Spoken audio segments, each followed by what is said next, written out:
So the kids left me. Zara's napping. Ava's outside playing with her friends.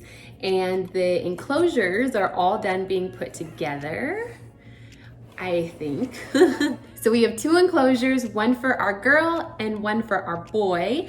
And I tried to make them look like somewhat representative of the Pacific Northwest because that's where we live. So we have some pine trees in our boys, and we've got something that resembles a cherry blossom tree and buttercups. Buttercups are really special to me and the girls, actually. We're always asking each other, do you like butter? And holding them up under our chin. So it's like sentimental value for us.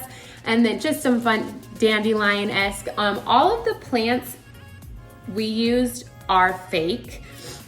The moss, I don't really know if that's real or not. I have to look it up on the package, but it's the stuff that you're supposed to use for substrate that's supposed to help keep everything moist inside. So the next thing I have to do is spray some water in these guys, and then we're gonna put the spiders in them, and we're gonna see how it goes. I'm gonna get the spray bottle and get our little babies.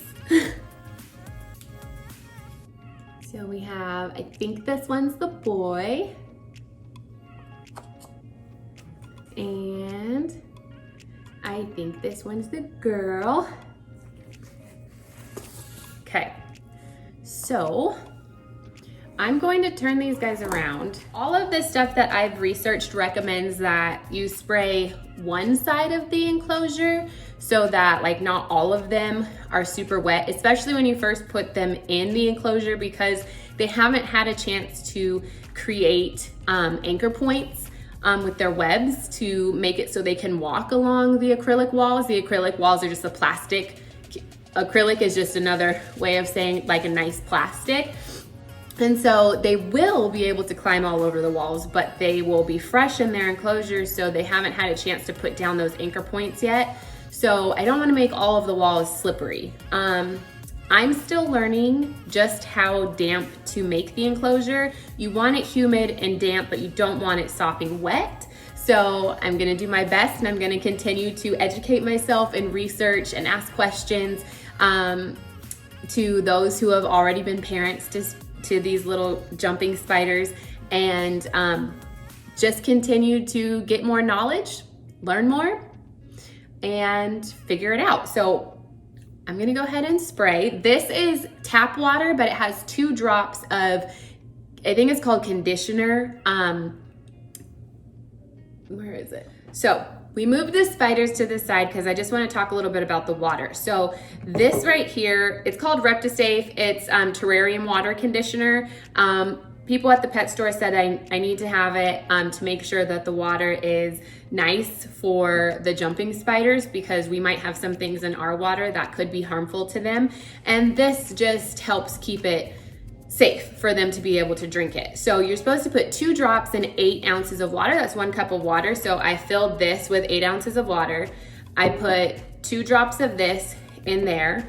And then I poured from here in the mason jar to my spritz bottle. So it should be just fine. And we were also using this when we had our little tiny jumping spider before we released him back to the wild. And he was perfectly fine. So we're gonna put that to the side, and I'm just going to, some of it was in the cap, I think, and it spilled on me. So I'm just gonna do a test spray because it's just been sitting and I haven't used it for a couple of days. And I just wanna make sure it's gonna come out in a nice misty stream. I just wanna make sure it comes out in a nice mist. So that seems good. Now, which side do I put it on? I just want to get it right, you know? So I just sprayed that side. And I just sprayed back there too. I don't know. Hopefully that's enough. Not a lot, but like when we had the other little spider in here, it was evaporating pretty fast. And so I just don't know. I don't know. I just want to make sure there's enough for them to drink if they want to drink. Okay, so now what I'm going to do is I'm going to take each one and I'm going to open the container and I'm gonna put the whole container like inside with it open, because these little guys have just been transported in the mail and they're in a new environment and they might be a little uneasy about their new surroundings. So I'm just gonna place the whole container inside and then close the enclosure to make sure they get a chance to really come out on their own and get a feel for their new environment. So that's what I'm gonna do now. And let me just be a little bit honest and say, I am trying to get over my arachnophobia. I am not completely cured of my arachnophobia, though I think these little guys are so cute and I am sure they won't hurt me. I'm still a little uneasy. This is a new experience for me. So I'm going to gently place them in there and close the enclosure and we're gonna see what they do. So this little guy is down here in the corner.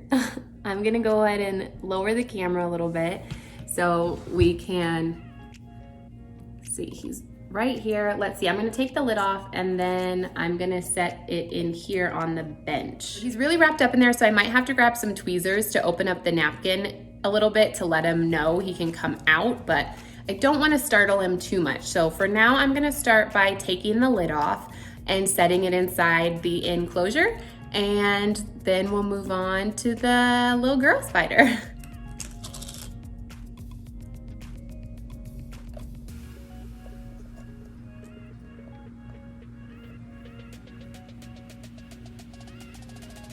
Okay, so I placed him in there. I'm gonna close it and then I'm gonna go get some tweezers and then I will open that up a little bit. So for now, we're just gonna close this guy and I'm just gonna move him to the side a little bit. We'll see if he comes out on his own or if I need to open that up a little bit. Let me make sure there's room in here. This one's gonna be tricky because there's not a whole lot of space for our cup, and she's right here on the side. I was just trying to see if she had any sort of web protecting her because I don't want to disrupt it if she does. I do see some webbing,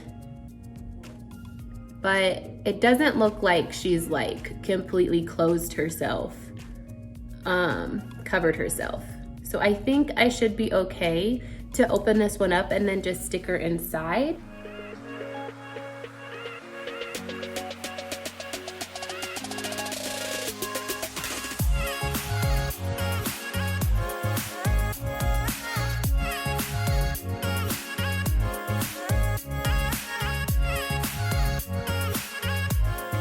I'm gonna move her to the side a little bit and then I'm gonna open this one up. Okay, I'm a little nervous because I just don't want to freak him out and I don't want to freak myself out either.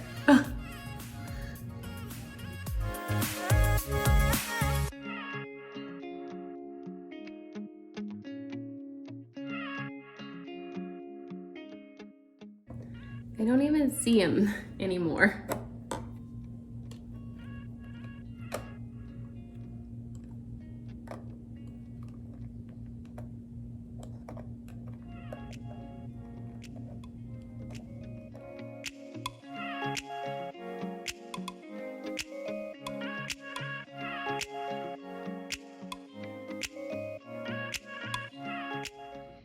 Just finished putting them in their enclosures. And I've left them in their cup just so they can come out on their own when they feel comfortable. And this little guy is still in there. Okay, I made a little bit of a hole, but I really don't want to freak him out. And the closer I got to him, I got a little nervous, and I don't want to freak him out. So I made a little hole so he should be able to emerge when he feels safe. So here are our 2 enclosures for our female and our male Regal Jumping Spider. Can't wait to build a bond with these guys and hopefully help put my mind at ease for my arachnophobia and be a good example to my kids to teach them that they don't have to be afraid of them either.